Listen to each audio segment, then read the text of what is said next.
8 previews. En 2 jours. Yes, sir! Un chiffre clé cette année, 2. Hein, Tout à fait. Comment ça va, Alex? Bon, écoute, ça va nickel. On est à l'aube, à la veille des playoffs. Yes! Cette odeur, tous ces plats bien salés. On a profité de cette semaine spéciale Play-in Tournament. Vous aviez posé la question, on vous répond tout de suite. Oui, vous allez bien avoir une vidéo preview pour chaque série du premier tour des playoffs. Alex, le marathon continue sur Trash Talk.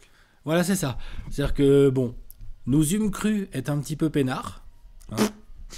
Mais voilà. C'est non. Il y a Adam Silver, il veut rien savoir. Exactement, il veut rien savoir sauf si t'as un gros chèque. Mais bien évidemment, vous connaissez le modèle, les previews du premier tour, c'est des classiques, donc on ne peut pas y toucher et donc on devait forcément les faire. Vous allez en avoir pour les matchs de ce samedi et pour les matchs de ce dimanche, donc soyez bien patients. Alex, une équipe qui marche, on ne la change pas sauf si elle perd, comme dirait un grand poète, et donc forcément, sur le modèle des années précédentes, qu'est-ce qu'on a pour commencer ?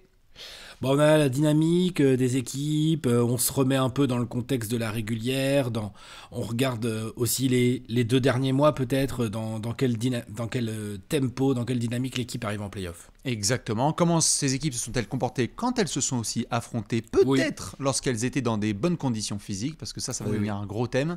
Pendant que Alex boit les fans des Lakers, c'est magnifique. On aura l'occasion d'en reparler dans une autre preview. Tranquille. Voilà. Tranquillou bilou. On ne va pas commencer à on va parler balai au moment où il faudra. Exactement, et gros sel. Bien évidemment, ensuite on enchaîne avec le point tactico-technique. Alex, on fait le hashtag devant la caméra, évidemment, avec les 4 doigts, c'est comme ça, tout à fait. Le point Didier Deschamps, est-ce que vous prenez ou pas Karim Benzema, mais surtout, est-ce que vous allez vous concentrer sur un aspect particulier de cette série entre les Bucks et le Heat, et pour chaque série. Ensuite, on se penche sur un joueur, c'est ça? Un joueur à suivre, tout à fait, le joueur parmi plusieurs évidemment, mais qui va être celui qui va faire l'objet d'une surveillance très rapprochée. Tout à fait, de la bonne presse tout-terrain sur les réseaux sociaux. Et ensuite on termine avec le pronostico. Voilà, el pronostico, el famoso pronostico. Forcément, exactement. Ça, voilà, comme les gens le savent. Hein. Nous ne nous trompons jamais. On ne se trompe pas. Tout ce que vous pouvez voir sur les réseaux sociaux, c'est du montage, hein, c'est pour la plèbe. Voyons, Alex, dis donc, on n'envoie pas ça pour rien. Tout à fait, le pronostic, c'est l'expertise avec un H majuscule. On attend évidemment vos pronostics dans chaque vidéo, que ce soit sur les réseaux, coucou aux fans des Bucks et 8, ou dans les commentaires sur YouTube. Ça fait bien plaisir. Ah, cette ambiance-là, moi je sens qu'on va se la kiffer. Et Alex, avant qu'on commence, faut quand même que je dise quelque chose aux gens. Je crois que non. Comment ça se passe ?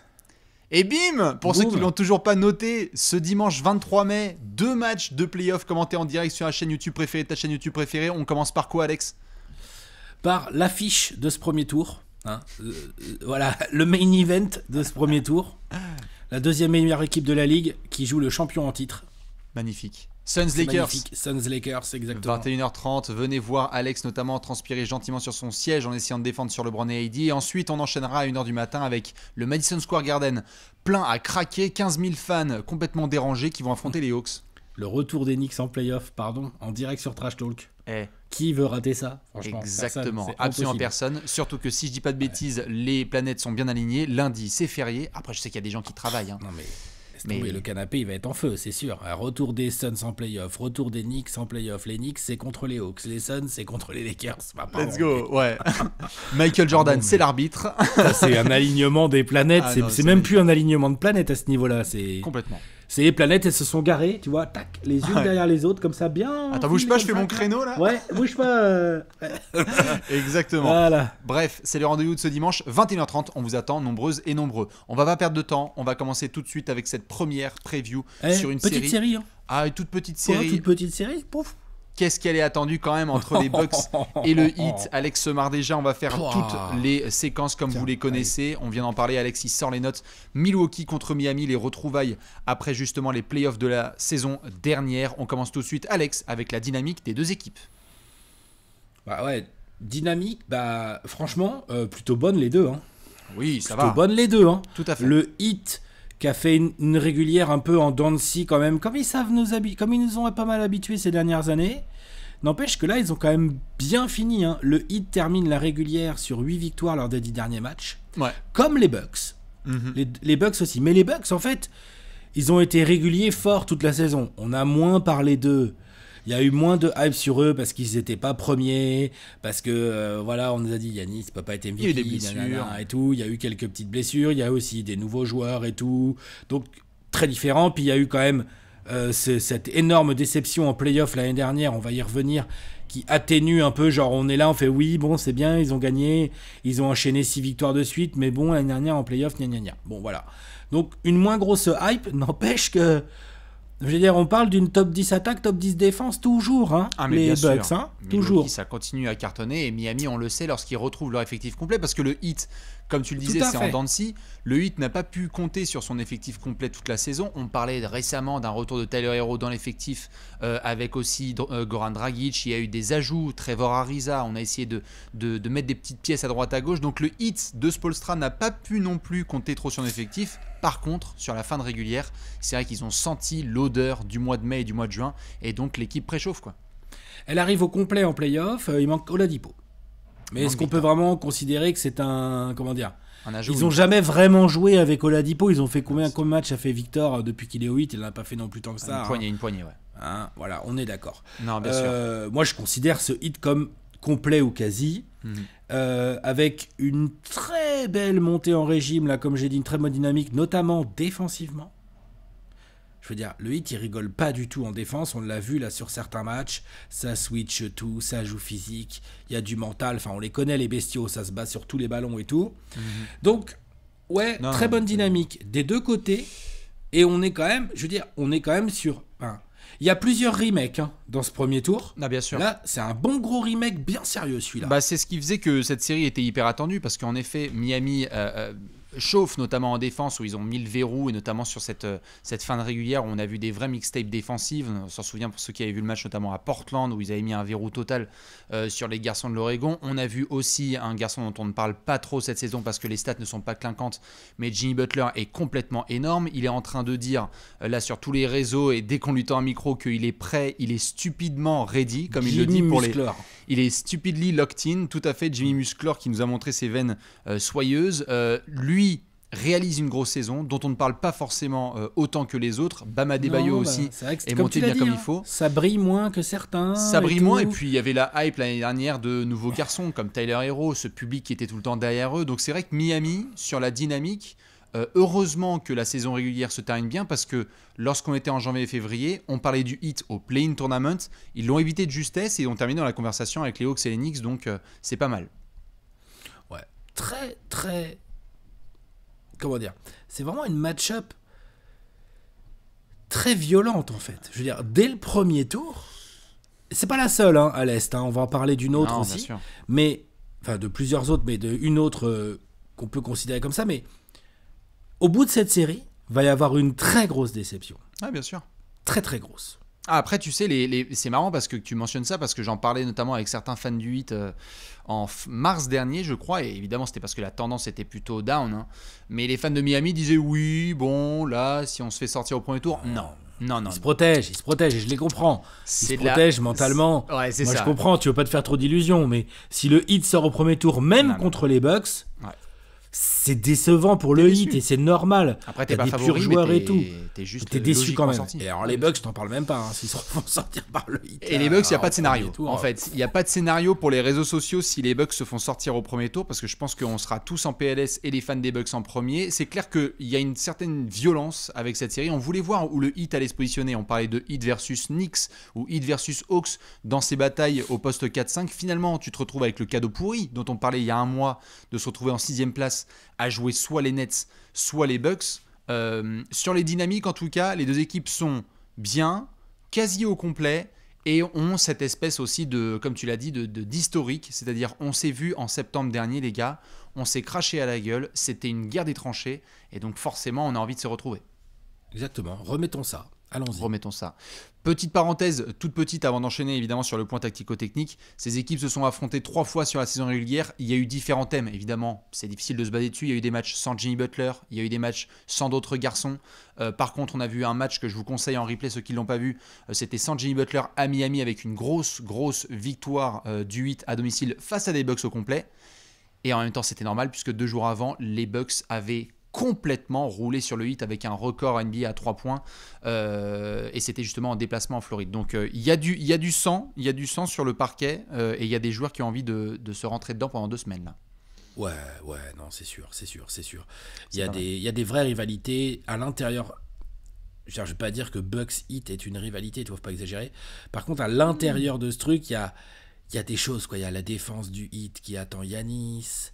Il y a Middleton qui a des vrais comptes à régler. Enfin, il y a Butler qui va vouloir encore enfoncer le clou. Adebayo aussi. Enfin, non, ça, moi, franchement, on démarre les playoffs par ça, à samedi à 20h. Ah non, c'est trop bien, ouais. Wow. C'est à 20h ce samedi, tout à fait. Magnifique. Ah, c'est complètement dingue. Et d'ailleurs, vu que tu mentionnais l'aspect de rivalité, si là, il y a une série qui est un petit peu chaude et que ça se retrouve la saison prochaine, moi je vais commencer à parler de rivalité quand même. Parce que entre les fans des Bucks et du Heat, ça s'apprécie pas trop. Parce que dans les manières de voir le basket et la construction, ça s'apprécie pas trop. Parce qu'il y avait eu des discussions aussi de Giannis potentiellement qui pouvait venir à Miami. Et finalement, désolé, je reste dans le Wisconsin.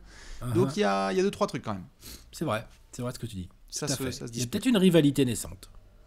On n'est pas loin. Dans tous les cas, on va surveiller tout ça. On va devoir enchaîner, Alex, avec le point tactico-technique. Allez, le hashtag. Il est sorti, le hashtag Dédège. Dans ce point tactique, vous pouvez vous aussi faire les experts basket. Alex, je te lance tout de suite sur le dance floor. Quel est l'aspect technique de cette série ou tactique que tu vas regarder en priorité?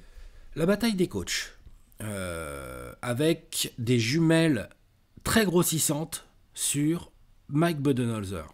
Non pas que je ne vais pas m'intéresser à Erik Spoelstra, mais Erik Spoelstra, lors notamment des playoffs l'année dernière, je crois qu'on peut le dire, il a passé un petit message à la Ligue. Salut, en fait, tactiquement, en cours de match ou en adaptabilité en cours de série, qui veut me prendre? Pardon, qui? C'est vrai, hein? Ah, bien sûr. Il a l'expérience, il a la polyvalence des joueurs à utiliser, il a des joueurs qui adhèrent à sa mentalité, à sa philosophie de jeu. Enfin, voilà, Erik Spoelstra est un coach capable d'être dominant dans une série de playoffs. Est-ce qu'on peut dire ça de Mike Budenholzer? Pour l'instant, non, en fait. Non. Plus compliqué. En plus, Mike Budenholzer nous a tous, pas tous, mais presque tous, beaucoup énervés l'année dernière, avec notamment des déclarations du genre « Oui, quand même, je voudrais pas qu'Yannis soit fatigué, il faudrait pas qu'il joue plus de 36 minutes dans un match, ou je sais pas quoi. » J'espère bien que ce genre de conneries s'est terminé. J'espère bien, parce que là, s'il croit qu'il va pas y avoir des matchs serrés dans cette série, franchement, il se trompe. Hein. On est d'accord ou pas? Donc, grosse jumelle sur le taf de Mike Budenholzer.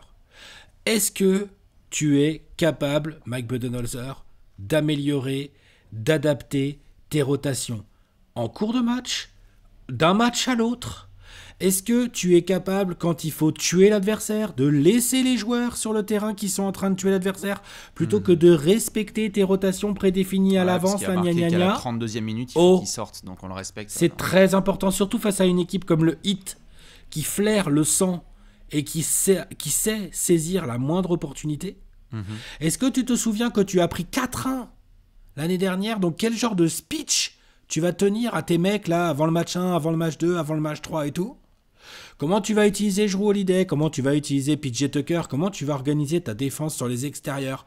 Comment tu vas essayer de tenir au mieux Jimmy Butler pour éviter qu'il te déboîte? Tu vois? Non, bien sûr. Il a un nombre de problématiques face à lui, Mike Budenholzer. Il a, à mon sens, un effectif largement suffisant pour réaliser des très très grandes choses. Il a un double MVP. Il a un All-Star en lieutenant à la personne de Middleton. Il a Jrue Holiday à la main. Il a fait venir Tucker. Il a toujours des intérieurs. Il a des extérieurs de devoir. Il a des role-players. Enfin, pardon. Donc, il n'y a pas d'excuse. Mike Budenholzer doit, je dis pas qu'il doit gagner sa match-up des coachs, parce qu'encore une fois, face à Spoelstra et tout, mais il ne doit pas finir dans la poche arrière d'Erik Spoelstra comme l'année dernière. Voilà, voilà l'idée. Donc ouais, la bataille des coachs, alors là, moi, chaque temps mort, chaque sortie de temps mort, chaque adaptation entre les matchs, je vais être au taquet. C'est vrai que ça va être une belle bataille parce qu'il y a en effet un siège, et un siège qui est particulièrement bouillant. Pour ceux qui n'avaient pas vu l'info, elle était sortie il y a quelques semaines, notamment sur le site de The Athletic. C'était Sam Amick, je crois, qui parlait du fait que dans le front office de Milwaukee, on considère à juste titre que si Mike Budenholzer n'arrive pas à montrer vraiment avec ses Bucks, avec ce groupe-là, qui est quand même un groupe sacrément solide, si tu peux pas passer le premier tour ou au moins montrer des éléments rassurants, tu sautes. Mike Budenholzer joue son poste et son taf là sur cette série. Donc tu ne peux pas te permettre, si tu passes, encore il faut que tu passes, ça c'est sûr et certain. Et bon, attention à pas passer 4-3 en ayant été mené 3-1 dans la série, hein, parce que sinon ça va commencer à jaser très fort. On est d'accord, si tu sors là avec tes les Bucks, ils viennent de prolonger Giannis, Middleton est sous contrat, Jrue Holiday vient de prendre une prolongue, bah Mike Budenholzer il dégage. Non, c'est clair, c'est clair. Et au niveau des coachs, en effet, il y aura des ajustements. Domicile extérieur, là, on était dans la bulle sur les playoffs précédents, donc à voir aussi comment ça s'ajuste quand Mike Budenholzer, ça gueule un petit peu, que ce soit justement à Milwaukee ou en Floride. Donc non, c'est clair, cette match-up, c'est difficile d'avoir des noms qui ressortaient plus en octobre dernier que celui de Mike Budenholzer. On s'était tous foutus de sa gueule. Et s'il se venge pas un peu... Très compliqué pour lui. Je suis bien d'accord. Comme tu le sais, j'aime bien les running gags. Alors forcément, sur la preview de l'année dernière, on avait parlé de l'exécution dans les fins de match. Pour compléter ce que tu dis évidemment, puisque ça va dans le sens de ce que tu mentionnais là au niveau des coachs, avec Budenholzer, avec Erik Spoelstra, les fins de match. C'est-à-dire que là, on a depuis si longtemps cette image, cette étiquette autour des Bucks qui vont rouler, en mode vraiment rouleau au compresseur, sur leurs adversaires. Ça gagne de 15 points, de 20 points, il n'y a pas de problème. Les Bucks ont montré cette saison, à plus d'une reprise, face aux Nets, face aux Clippers, il y a eu des gros matchs où c'était serré à la fin et où ils exécutaient comme il faut. J'aimerais voir justement si ces Bucks-là, qu'on a énormément critiqués en mode Giannis qui fonce dans le mur et d'autres garçons qui n'arrivent pas à justement s'ajuster, au-delà de leur coach qui n'arrivent pas à s'ajuster dans les fins de match, s'ils sont capables de s'en sortir face au Heat. Miami, c'est une équipe, comme on le dit, qui se connaît. C'est-à-dire que les mecs, tu les mets dans le money time, là. Bon, Iguodala, il regarde Haslem, il regarde Butler, il regarde Dragic, il regarde Spoelstra, et ils se disent, bon, les gars, nous, on a joué LeBron et Anthony Davis en finale NBA, on a tous 250 ans d'expérience en NBA, ça nous fait pas peur. Ça leur fait pas peur. C'est clair. T'as tout à fait raison. Ils ont, quelque part, plus d'expérience que ces Bucks, même si ces Bucks commencent à en avoir accumulé un peu. Bien sûr. Attention, tout à fait. C'est pas non plus des bleus, quoi. Non, c'est clair, ils ont des gars d'expérience, mais... Comment est-ce que ça se passe ? Parce que je me souviens des exécutions de fin de match. Bon, il n'y a plus Jay Crowder maintenant, mais il y avait des matchs qui allaient notamment en prolongation. On ne savait pas trop comment ça allait se passer. On avait juste les quatrièmes cartons, en fait. À partir du moment...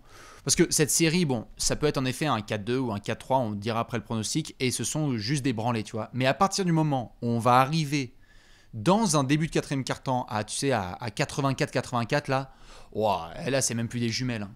Là, je sors le télescope et je rec tout le quatrième carton pour le mettre en DVD après. Enfin, parce que là, il faut exécuter. Évidemment. Il faut bien exécuter les systèmes et il faut des joueurs qui soient carrés. Il faut mettre les tirs. Il faut mettre les lancers. Ah, les lancers, hein. Un moyen que j'y revienne dans le joueur à suivre sur les lancers, si tu vois ce que je veux dire. Ah, tu vas parler de Brook Lopez ? Voilà. Non, mais bien sûr, ça là, les quatrièmes cartons, ça va être génial. T'imagines les gros plans quand on va avoir justement Giannis au lancer par exemple ou d'autres garçons, Jimmy Butler avec la possession du match dans ses mains. Ah, attention, hein. Ça peut aller très vite. Donc voilà pour le point tactico-technique. Alex est parti sur la bataille des coachs et Bibi sur l'exécution de fin de match. Dites-nous si vous en avez un en particulier. On enchaîne avec le joueur à suivre ? Allez, un petit joueur. Qu'est-ce qu'on a ? Le joueur à suivre, vous savez que dans cette série, il y a évidemment des stars, on vient de les mentionner, mais il y a aussi des petits role-players. Vous pouvez prendre au choix des stars ou des role-players. Alex, the floor is yours. Quel va être le joueur que tu vas suivre au-dessus des autres sur cette série entre Milwaukee et Miami ? Giannis Antetokounmpo. On n'a pas tant parlé de ça que lui. Là, on vient de mettre un peu le sujet. On peut difficilement aborder cette série entre le Heat et les Bucks sans faire un petit focus sur Giannis Antetokounmpo. Il y a d'autres joueurs évidemment, mais j'ai gueulé là sur Budenholzer, bataille des coachs et tout. Bon, Giannis, il doit dominer cette série beaucoup plus qu'il n'a pu le faire l'année dernière. On vient de parler des lancers en rigolant. Miami va faire faute sur Giannis Antetokounmpo quand il va driver. Dès qu'ils pourront, c'est sûr. Et ils vont faire des prises à deux aussi sur lui. Et peut-être tout à fait, ouais. Ils feront des prises à deux et peut-être ils vont faire faute. Peut-être ils vont faire les deux. Peut-être ils vont le mettre dans une espèce d'entonnoir, là, comme ils savent si bien le faire, avec un Butler, un Iguodala en premier rideau qui t'emmène vers des Adebayo ou autres garçons comme ça, ou du Ariza et tout ça. Giannis le sait. Les Raptors lui ont fait le coup en 2019. Le Heat lui a fait le coup en 2020. À chaque fois, il a perdu. Il n'a jamais vraiment baissé le regard, mais il a perdu. On a vu cette saison, Yanis a fait de vrais efforts et a montré qu'il était capable de mettre un peu plus de lancers que d'habitude dans des moments un peu plus tendus, même s'il en rate encore beaucoup trop, hein, attention. Il n'y a pas que les lancers, il y a les choix. Qu'est-ce que tu vas faire comme genre de choix en fin de match? Est-ce que Yanis, est-ce que les Bucks, est-ce que Yanis et les Bucks sont capables en fin de match de mettre la balle dans les mains de Middleton ou de Jrue Holiday? Et pour déséquilibrer la défense adverse très bien organisée comme celle du Heat, Yanis est plutôt un mode poseur d'écran qui roule. Par exemple. Tu vois, pour obliger l'intérieur adverse à venir sortir, pour obliger le Heat à changer. Est-ce que ça peut aussi venir de Yanis? C'est-à-dire que est-ce qu'il va passer ce cap? Comment il va aborder cette défense du Heat? Je veux dire, ça va leur rappeler des mauvais souvenirs, et à Yanis en particulier, tu vois. Donc, joueur à suivre, évident, Yanis, double MVP, ne sera pas MVP cette année, je pense, même s'il en a les statistiques sans aucun problème. Hein. Est-ce qu'il est capable de me poser un 30-13 sur des Bucks, sur les Heat, pardon, avec un assez bon pourcentage et les lancers clutch qui rentrent quand il va falloir en mettre? Si oui, va pas être facile de battre les Bucks pour le Heat. Hein. Ah, bien sûr. Et puis si oui et si Milwaukee passe, on va peut-être regarder en arrière en disant bravo pour l'exploit Miami en 2020, mais par contre la règle c'est clair. Arrêtons de nous foutre de la gueule de Giannis Antetokounmpo. C'est un joueur extraordinaire et le mec arrive lui aussi à s'ajuster après quelques mois de difficultés. Voilà. Tout à fait. C'est le genre de mec qu'il va falloir prendre aussi au sérieux parce que je sais que les punchlines elles sont évidentes. Il y en a plein qui disent, ça y est, c'est le retour du rugbyman face à la défense collective et suprême du Heat. On peut rester sur ces punchlines là, mais Yanis doit changer le ton et je suis d'accord avec toi. Il doit faire taire les mecs qui disent que c'est un tout droit. Voilà, c'est tout. Il doit les faire taire. D'ailleurs, passer un cap. D'ailleurs, sur le fait que tu mentionnes Yanis, c'est une toute petite question, je te la pose, mais c'est par rapport à l'actualité. Les gens ont vu notamment que Bam Adebayo n'a pas fini dans le top 3 des défenseurs de l'année. Ça a été le premier notamment à se marrer, à envoyer sur les réseaux sociaux, genre haha, ok, très très bien. Est-ce que c'est typiquement le genre de challenge que Adebayo prend personnellement et se dit mais je vais absolument tout donner avec Spoelstra, avec mes coéquipiers pour s'assurer en tout cas que Yanis aille fait l'anti-série possible? C'est clair que de toute façon c'est pas une bonne nouvelle pour les Bucks, hein, le fait qu'Adebayo comme ça il soit fait un petit peu violenter par les médias au niveau du podium. C'est pas une bonne nouvelle, hein, on est d'accord. On l'avait mis top 3 je crois, hein, nous dans les Awards. Ouais. Bon après il y a beaucoup de monde, hein. Il y a de la concurrence dans tous les sens, hein. Il y a Draymond Green, Ben Simmons et Rudy Gobert. Ce ne sont pas des clients scandaleux, hein, attention. Il n'y a pas de vol. Hein. Il n'y a pas Yanis non plus, hein. Pourtant, il peut causer aussi, hein, tu vois. Ouais, donc il faut aussi voir dans l'autre sens, tu vois, Yanis, il va être où là? Il n'est pas dans le défenseur de l'année, ça se trouve, il va peut-être même pas être sur le podium MVP, son équipe elle est que 3ème de conf, tu sais que lui aussi, hein. C'est pour ça aussi, hein. Est-ce que Yanis Antetokounmpo, il est capable, aujourd'hui, d'arriver dans une série de playoffs de premier tour avec un vrai gros couteau entre les dents et hit ou pas hit de leur rouler sur la bouche? C'est ce que font les grands garçons. Est-ce qu'il est capable? Tout à fait. C'est ce que font les grands garçons avant d'affronter, si je dis pas de bêtises, le vainqueur de Nets Celtics. Nets Celtics, on en parlera tout à l'heure, enfin un autre moment. Tout quoi, à fait. Mon joueur Qu'est-ce que à t'as, suivre, toi? Ouais. Monsieur Tyler Herro. C'était le Girard d'or de la saison. C'était un des garçons qui a fait le plus de bordel sur la bulle, justement, à Orlando l'été dernier. Tyler Herro. On a vu la hype, évidemment, de sa saison rookie. Bête de joueur, vraiment, avec l'attitude qui va à Miami, avec cette entente avec Jimmy Butler, avec ce vrai package hyper intriguant. On a vu aussi dans les playoffs qu'il pouvait sortir des perfs extraordinaires, et il a été un grand contributeur, justement, de cette belle aventure du Heat lors de l'automne dernier. Maintenant, on sait aussi ce qui s'est passé au niveau de l'image qu'il y a eu autour de lui. Premièrement, lorsqu'il y a eu des négociations autour de James Harden, tu sais, on était les premiers à en faire les previews et à dire « Ah tiens, c'est évidemment un gros raccourci qui est fait. » C'est pas que le Heat a dit non merci à James Harden parce qu'on veut garder Tyler Herro. Il y en a plein qui font le raccourci, c'est pas ça. C'est évidemment plus compliqué. Mais dans les faits, Tyler Herro a été conservé. Et il a fait une saison assez compliquée. Il y a eu de la blessure, il y a eu de l'absence. C'était pas en tout cas à la hauteur des grandes attentes qu'il y avait autour de lui. Il a bien monté en température là sur la fin de saison régulière. Il a que 21 ans. Hein. Il a que 21 ans, c'est que sa deuxième saison pro, donc il faut aussi lui donner du temps. Mais si tu veux, ce que je vais essayer de voir, c'est dans ce genre de série, je peux m'attendre à Butler, je peux m'attendre à Adebayo, je peux m'attendre à, tu vois, au shoot de Duncan Robinson, à la défense de certains, et pareil côté Bucks, les cadres. Mais il faut qu'il y ait un garçon qui sorte un petit peu du lot. Et ce que je veux savoir, c'est est-ce que Tyler Herro est un garçon façon Jamal Murray, c'est-à-dire tu arrives en playoff et le mec, c'est tellement la plateforme faite pour lui qu'en fait, il devient super fort dans ces cas-là, et donc il est dans la continuité de cette montée en température qu'on avait en fin de saison régulière. Ou alors, ce serait incroyable hein, pour le 8, ça permet de survivre dans cette série. Ou alors, c'était vachement bien à Orlando, mais là, tu sais que subitement, la lumière, elle devient beaucoup plus forte là. Là, les spotlights, le bruit, il est pas pareil. C'est-à-dire que quand on était dans la série de playoffs, où on était dans la bulle, très bien. Mais là, putain, quand tu vas à Milwaukee, soudainement, la pression tout-terrain des mecs d'en face et le public qui te chamaille un petit peu. Attention, Tyler Hero. On va voir. Moi, je crois qu'il est capable de sortir encore son épingle du jeu sur un ou deux matchs sans problème. Hein. Pareil, je pense qu'il va nous surprendre avec des grosses perfs, mais tu vois, c'est quoi en fait le niveau de perf? Est-ce qu'il est à 15 points sur cette série ou est-ce qu'en fait il est à 20, tu vois? Ouais, ou est-ce que est-ce qu'il est à 15 points mais qu'il y a 3 matchs à 5 et 2 matchs à 30? Exactement. Tu vois, on verra quoi. Donc ça, effectivement, on verra.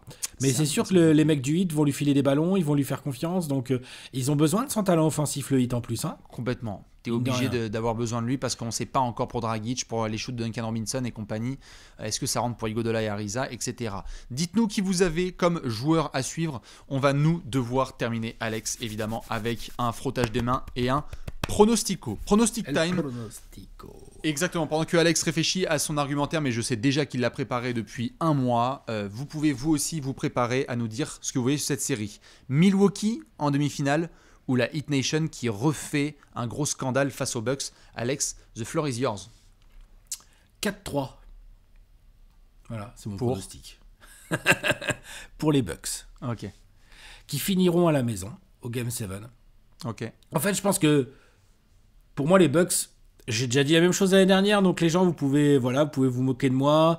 Peut-être je vais encore,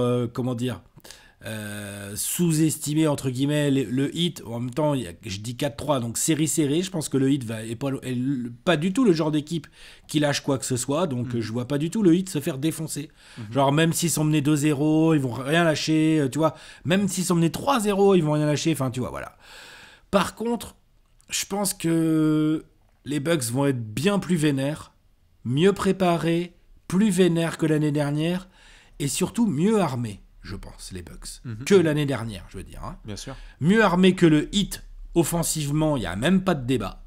Faut quand même, on n'a pas oublié, mais on n'en a pas beaucoup parlé pendant cette preview, mais l'attaque du Heat, normalement, la défense des Bucks est capable vraiment de faire chier à mort le Heat. À mort. Et ils ont vraiment des mecs... Pardon, vas-y. Ils ont vraiment des mecs à mettre sur Jimmy Butler. Ouais. Ils ont vraiment des joueurs qui ont les moyens athlétiques et tout de gêner Adebayo, tu vois. Genre même un Bobby Portis, je te dis pas que Bobby Portis va museler Adebayo, hein, c'est pas ce que je dis du tout.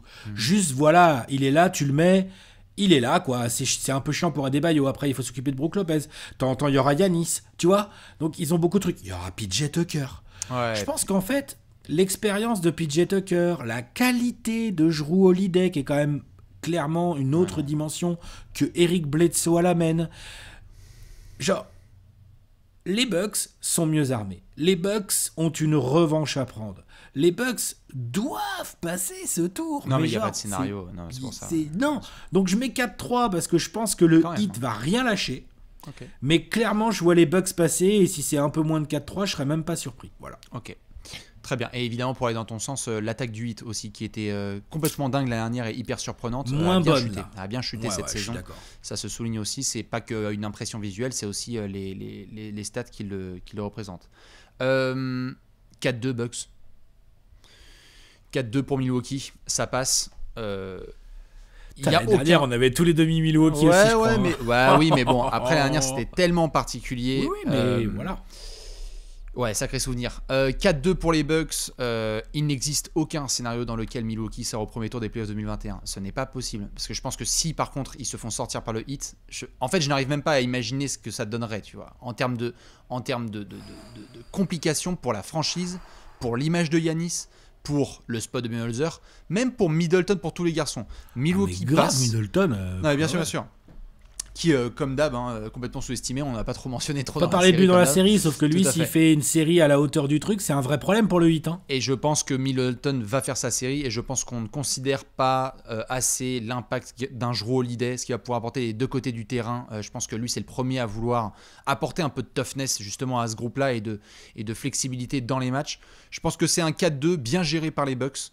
Je pense que même si en effet il y a des garçons qui vont vouloir s'énerver comme Bam Adebayo défensivement, il y a une revanche, il y a un statut vraiment d'équipe qui, selon moi, a compris les erreurs de la dernière bulle et ont envie de montrer pourquoi ça a changé. C'est hyper important comme série. C'est hyper important non seulement là contre le Heat pour avoir une revanche, mais en plus parce qu'en demi, en attendant de voir ce que nos amis de Boston vont faire, tu peux potentiellement affronter les Nets. Tu ne vas pas affronter les Nets en ayant sué comme un porc et en étant sorti in extremis contre Miami. En termes de confiance, cette série, elle est déterminante pour les Bucks. Parce que s'ils arrivent justement à battre la Miami bien comme il faut, ah là, on aborde la demi-finale vraiment différemment. Je pense que souvent, on a tendance à dire aussi que les équipes on-off, tu sais, on en parle souvent, on se dit oui, les équipes, la saison régulière, il y a aussi un semblant de continuité en play-off. On ne va pas sortir Miami de ce schéma-là. Ça va très bien sur la fin de saison. Mais Alex, on se l'est dit, Miami n'a pas bien joué cette saison en termes de régularité pour plein d'exemples, pour plein de raisons. Il y a eu des absences, il y a eu Covid, etc., etc. Mais Miami va se battre dans la série, mais tu ne vas pas soudainement débarquer et rouler sur des Bucks qui ont juste une seule envie, c'est d'être déjà 20h ce samedi, quoi. Et surtout, tu leur as déjà fait le coup l'année dernière, quoi. Ah ouais, non. Ok. Milwaukee 4-3 pour Alex et Milwaukee 4-2 pour Bibi. Dites-nous, vous qui vous avez en vainqueur dans cette série, quel est votre point tactico-technique? Quel est le joueur que vous allez surveiller? Je laisse évidemment le mot de la fin à mon cher Alex. Bah écoute, on sait que toute la Grèce va regarder cette série de très très près. Et donc j'ai mis Yanis en joueur à suivre, mais il a tout un pays qui le suit. Exactement. Donc je peux te dire que ça fait au moins 2 pays qui le suivent entre toi et la Grèce. Évidemment, on vous envoie plein de previews par la suite. C'est une grosse soirée, c'est un énorme week-end qui vous attend en NBA avec Trash Talk. On vous fait plein de bisous et à très vite pour une autre preview des playoffs 2021. Des bisous. Ciao.